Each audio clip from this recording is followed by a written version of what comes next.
नमस्कार मंडळी, स्वागत आहे तुमचं आजच्या या रेसिपीमध्ये. तर आज आपण कोहरीच्या शेंगाची भाजी बनवणार आहोत. खूप छान अशी भाजी तयार होते. थंडीच्या दिवसामध्ये ही भाजी आवर्जून खाल्ली पाहिजे.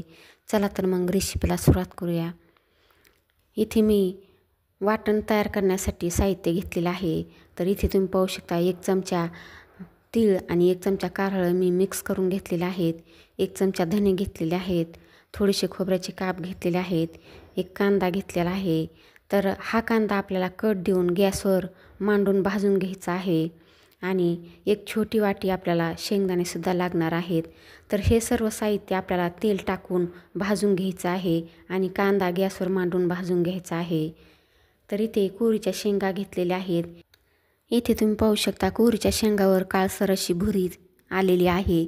तर आपल्याला चाकूच्या मदतीने ही जी वरील भुरी आहे ती आपल्याला काढून घ्यायची आहे. अशा प्रकारे चाकूच्या मदतीने भुरी काढून घ्यायची आहे आणि शेंगा आपल्याला सगळ्या स्वच्छ करून घ्यायच्या आहेत. तर अशाच प्रकारे आपल्याला सगळ्या शेंगा स्वच्छ करून घ्यायच्या आहेत. इथे मी सगळ्या शेंगा स्वच्छ करून घेतलेल्या आहेत, तुम्ही पाहू शकता.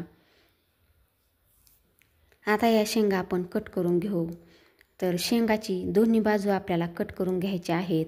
अशा प्रकारे दोन्ही साईड कट करून घ्यायच्या आहेत. आणि शेंगाचे आपल्याला छोटे छोटे तुकडे तयार करून घ्यायचे आहेत. इथे तुम्ही पाहू शकता अशा प्रकारे आपल्याला तुकडे तयार करून घ्यायचे आहेत. आणि हे केलेले तुकडे लगेचच लाल पडतात, त्यामुळे इथे पाण्यामध्ये मीठ टाकून लगेचच आपल्याला हे तुकडे पाण्यामध्ये टाकायचे आहेत. मिठाच्या पाण्यामध्ये हे तुकडे टाकल्यामुळे शेंगाचा कलर बदलत नाही.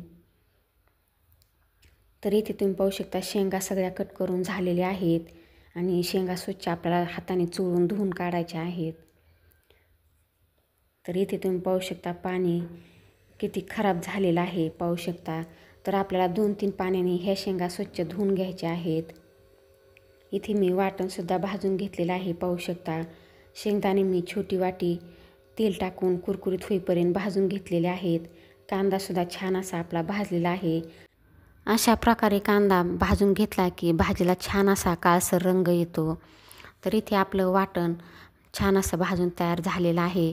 आता यामध्ये टाकायचं आपल्याला लसूण. तर आपण हे भाजलेले शेंगदाणे बाजूला काढून ठेवू, कारण त्याचा आपल्याला जाडसर असा कूट तयार करून घ्यायचा आहे. आणि आता हे बाकीचं वाटण आपण मिक्सरच्या भांड्यामध्ये टाकून बारीक करून घेणार आहोत. त्यामध्ये मी थोडीशी कोथिंबीर टाकलेली आहे, थोडंसं आलं टाकलेलं आहे. तर पाणी टाकून मिक्सरच्या भांड्यामध्ये बारीक असं वाटण तयार करून घ्यायचं आहे. इथे मी गॅसवर कढई ठेवलेली आहे, त्यामध्ये टाकू 1 चमचा तेल. तेल तापलं की त्यामध्ये पाव चमचा हळद टाकायची आहे आणि स्वच्छ धुवून घेतलेल्या शेंगा तेलामध्ये आपल्याला टाकून 1 मिनिटभर परतून घ्यायचं आहे. आता यामध्ये आपण थोडंसं मीठ टाकू. तर अर्ध मीठ आपल्याला इथं शेंगा शिजताना टाकायचं आहे आणि नंतर अर्ध मीठ भाजी करताना टाकायचं आहे. तर इथे आपण मीठ टाकल्यानंतर शेंगा परतून घेऊ. आता यामध्ये थोडंसं पाणी टाकू. शेंगा बुडेल एवढंच पाणी आपल्याला इथे शेंगामध्ये टाकायचं आहे आणि झाकण ठेवून 3 ते 4 मिनटं शेंगा शिजवून घेऊ. तोपर्यंत मी इथे वाटणसुद्धा बारीक करून घेतलेलं आहे. तुम्ही पाहू शकता छान असं आपलं वाटण बारीक झालेलं आहे आणि शेंगदाण्याचा कूटसुद्धा मी करून घेतलेला आहे. इथे तुम्ही पाहू शकता जाडसर असा कूट तयार करून घेतलेला आहे. आपल्या शेंगासुद्धा शिजलेल्या आहेत. तर इथे मी तुम्हाला दाखवते, पाहू शकता छान अशा मऊसूत आपल्या शेंगा शिजलेल्या आहेत. अशा प्रकारेच आपल्याला शेंगा शिजवून घ्यायच्या आहेत. चला तर मग भाजी आता फोडणीला टाकू. तर कढई मी गॅसवर ठेवलेली आहे, त्यामध्ये आपल्याला 2 चमचे तेल टाकायचं आहे. तर तेल चांगलं तापलं की यामध्ये आपल्याला कुटून घेतलेला थोडासा लसूण टाकायचा आहे. इथे तुम्ही लसणाबरोबर थोडंसं कुटून खोबरंसुद्धा टाकू शकता. तर इथे मी 1 चमचा लाल मिरच पावडर आणि पाव चमचा हळद एकाच वाटीमध्ये घेतलं होतं, ते सुद्धा टाकलेलं आहे. 1 चमचा कांदा लसूण मसाला, अर्धा चमचा मटण मसाला मी यामध्ये टाकलेला आहे. हे सुके मसाले थोडा वेळ परतून घेऊ. सुके मसाले परतून झाले की लगेच आपल्याला यामध्ये वाटण टाकायचं आहे. वाटण आपण छान भाजल्यामुळे इथे वाटण आपल्याला जास्त वेळ परतत बसायची गरज नाही. तर 1 मिनिटभर हे वाटण आपल्याला परतून घ्यायचं आहे. तुम्ही जर माझ्या चॅनलवर नवीन असाल तर व्हिडिओला लाईक करा, शेअर करा, सबस्क्राईब करा आणि कमेंटद्वारे कळवा की तुम्हाला ही कोरीच्या शेंगाची भाजी कशी वाटली आणि भाजी नक्की करून पहा. तर इथे वाटण आपलं परतून झालेलं आहे. यामध्ये टाकू राहिलेलं अर्धं मीठ. आपण शेंगा शिजताना सुद्धा अर्धं मीठ टाकलेलं होतं आणि इथं राहिलेलं अर्धं मीठ मी टाकलेलं आहे. मीठ टाकल्यानंतर थोडंसं परतून घेऊ आणि लगेचच यामध्ये आपल्याला शिजवलेल्या शेंगा आणि त्यामधलं पाणीसुद्धा टाकायचं आहे.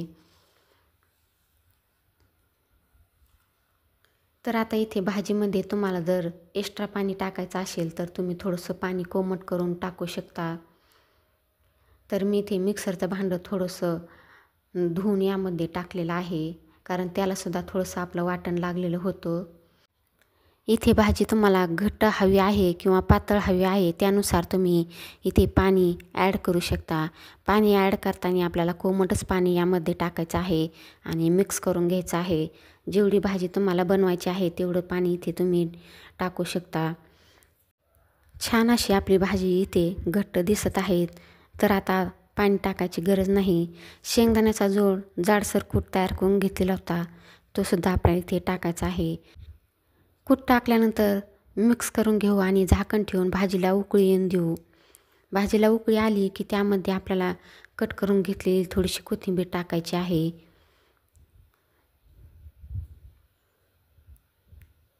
तर कट करून घेतलेली कोथिंबीर टाकल्याच्या नंतर झाकण ठेवून 2 मिनटं आपण भाजी मंद आचेवर शिजवून घेणार आहोत. तर इथे तुम्ही पाहू शकता छान अशी आपली भाजी तयार झालेली आहे, शिजलेली सुद्धा आहे. तर इथे मी गॅस बंद केलेला आहे. तुम्ही पाहू शकता छान अशी आपल्या भाजीला तरीसुद्धा आलेली आहे आणि थंड झाल्यावर ही तरीसुद्धा आणखीनच जास्त दिसते. अशा प्रकारच्या कोरीच्या शेंगाच्या रेसिपीज मी 2 अपलोड केलेल्या आहेत. आपल्या चॅनलवर त्या रेसिपीज आहेत. तर डिस्क्रिप्शन बॉक्समध्ये मी तुम्हाला त्याची लिंकसुद्धा दिलेली आहे. नक्की तिथे जाऊन तुम्ही चेक करा आणि तुम्हाला ही कोरीच्या शेंगाची रेसिपी कशी वाटली ते सुद्धा नक्की कळवा. चला तर मग पुन्हा भेटूया पुढील एका अशाच रेसिपीमध्ये.